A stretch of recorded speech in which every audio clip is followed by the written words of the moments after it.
O ter e o ser. Vamos falar hoje sobre isso? Eu sou a Cris Gaspar, eu sou autora do curso Mulheres Selvagens. E se você está aqui me assistindo, eu te faço um convite para que você conheça meu canal. Aqui é um espaço só feminino. A proposta é trabalhar temas que abram sua consciência, expandam a sua visão de mundo sobre o que significa o feminino em nossas vidas. Meu convite é que você se inscreva no canal. Se gostar do vídeo, não deixe de dar um like. Isso ajuda bastante o canal a crescer. E se você pensar em alguém que deveria escutar sobre o tema do vídeo de hoje, compartilha. O ter e o ser. Eu escolhi dois verbos que representam, no meu ponto de vista, muitas das dores, dos problemas, dos sofrimentos que nós mulheres vivemos no mundo de hoje. Uma sociedade consumista que incentiva o tempo inteiro a adquirir coisas, a comprar, enfim, a consumir exageradamente. A ideia não é falar muito sobre esse comportamento do consumo, apesar de que, indiretamente, eu quero que você reflita sim sobre isso, né? Mas, de verdade, é pensar um pouco sobre a importância de cada um em nossas vidas, né? E como que a gente pode lidar com isso, liderando com inteligência as nossas vontades, as nossas necessidades, ok? Então, vamos começar cutucando a mente, né? Por exemplo, se eu falo, eu tenho um carro, e se eu falo, eu sou dona de um carro? A diferença que eu percebo, né, entre essas duas coisas que parecem absolutamente iguais é que quando eu digo que eu sou dona do carro, eu me coloco num papel de controle, num papel de liderança, né, num papel de domínio do objeto, né? E quando eu falo que eu tenho um carro, eu coloco muito mais isso como se fosse parte de mim. E isso está absolutamente errado. A temporalidade do ter é muito mais passageira do que a temporalidade do ser, né? Nós somos um monte de coisas maravilhosas. E isso está intrínseco nas nossas características, na nossa personalidade, em tudo aquilo que compõe a mulher que a gente é. Então, isso é o primeiro toque na sua mente que eu quero dar para que você perceba já a importância, né, do domínio pessoal nessa relação do ter e o ser. Nós mulheres somos seres sociais, ou seja, nós vivemos, convivemos em sociedade com outras pessoas, seguindo as regras, e com isso nós adquirimos hábitos de comportamento que a gente costuma chamar de cotidiano, né? Então, por exemplo, o hábito de ver televisão, o hábito de ler jornal, o hábito de escutar o rádio, o hábito de ir ao shopping.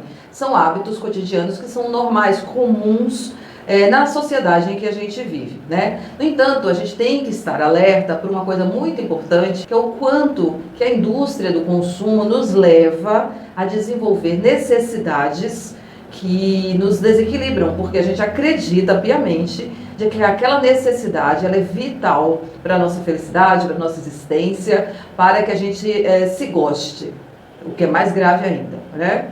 Bom, o que eu quero dizer é que a sociedade do consumo, ela é amiga, ela é regida por uma coisa chamada ego. Ego é uma característica que nós possuímos na nossa estrutura psíquica, se fosse a nossa ponte com o mundo real, com o mundo 3D, com a matéria. Então o ego é extremamente importante, né, nas nossas buscas, nas nossas construções das questões materiais, né, da nossa evolução enquanto matéria. Porém, é preciso prestar muita atenção na ação do nosso ego e desse ego coletivo que conduz nós mulheres a agirmos de uma determinada forma e que a gente vai perdendo a nossa essência, nosso lado pessoal, particular de ser, né? A nossa individualidade. Então, quando a gente fala do ter, a gente tem que estar muito sempre alerta para entender, isso aqui é um desejo do ego ou é um desejo da alma? Sim, nós temos dois tipos de desejo.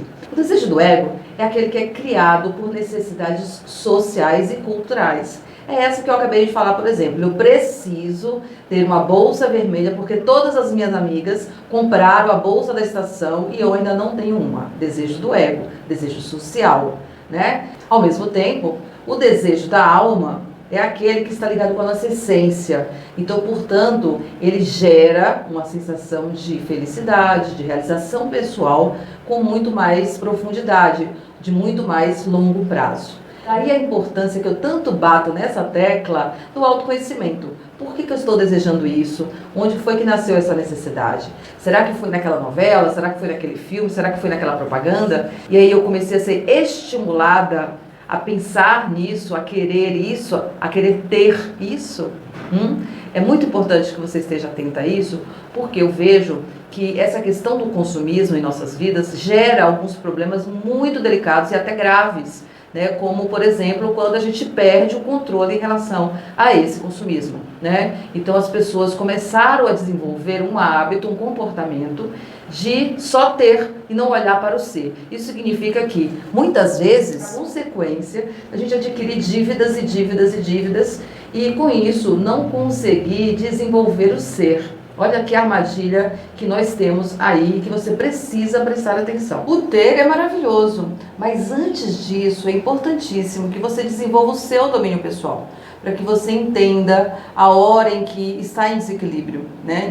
Onde você está muito mais buscando esse ter do que este ser. Entender a necessidade do ter tem uma armadilha muito grande que você precisa prestar atenção. A sensação de satisfação quando a gente obtém algo, é muito temporária, ela não dura muito tempo. E cada vez mais a gente presencia nas pesquisas comportamentais de que esta sensação ela vem reduzindo o tempo que antes era vivido, era experimentado. Isso é muito preocupante, porque isso acaba gerando uma espécie de vício na sensação do ter. E é isso que faz com que a gente vá buscar, né, consumir coisas. E eu estou falando também de alimentos, eu estou falando de objetos pessoais, enfim, tudo que possa se representar o ter.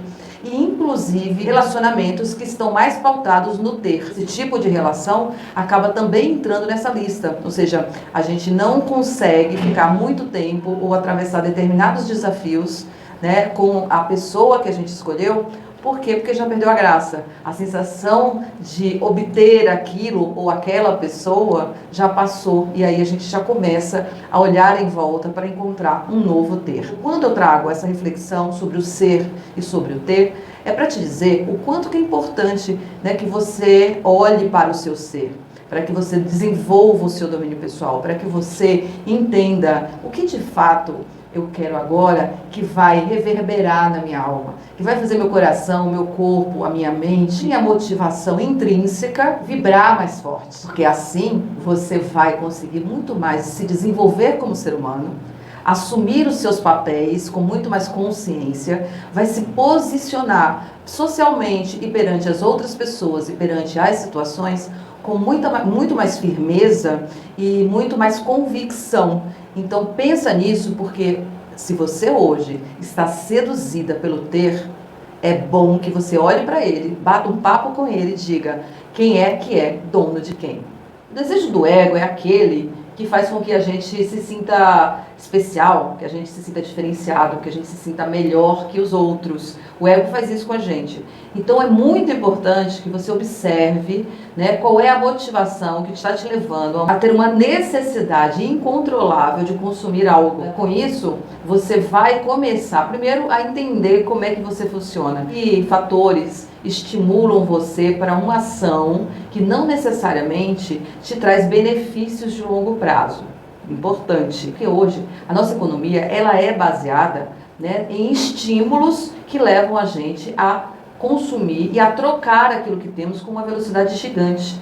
E com isso existe todo um processo psicológico que a gente não percebe e que nos leva a um lugar onde cada vez mais nós nos satisfazemos menos. E com isso a gente vai se sentindo vazia, a gente vai se sentindo como se fôssemos menores que os outros. E não somos.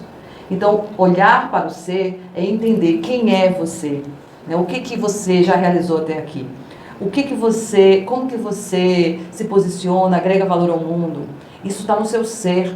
É isso, o que você construiu na sua vida até aqui? Como é que você estruturou a sua família? Como é que você estruturou a sua carreira? Estruturou a sua casa, o seu lar? Tudo isso é extremamente importante, né, para a sua formação de alto valor, de autoestima, ok? Só que o ego é perigoso. O ego, ele nos trai momentos em que, por algum motivo que é natural, a gente se sinta um pouco triste, um pouco melancólica, um pouco ansiosa. O ego vem e capta as informações que a sociedade emite em termos de você precisa ter isso, né? E com isso a gente entra num comportamento compulsivo de compra e de troca de relações, enfim, de consumir tudo aquilo que está em nossa volta. O que é danoso, principalmente para a gente, e é danoso para os outros e é danoso para o mundo. Então eu quero muito que você reflita sobre isso, sobre a sua atuação, a sua postura frente ao ter e ao ser.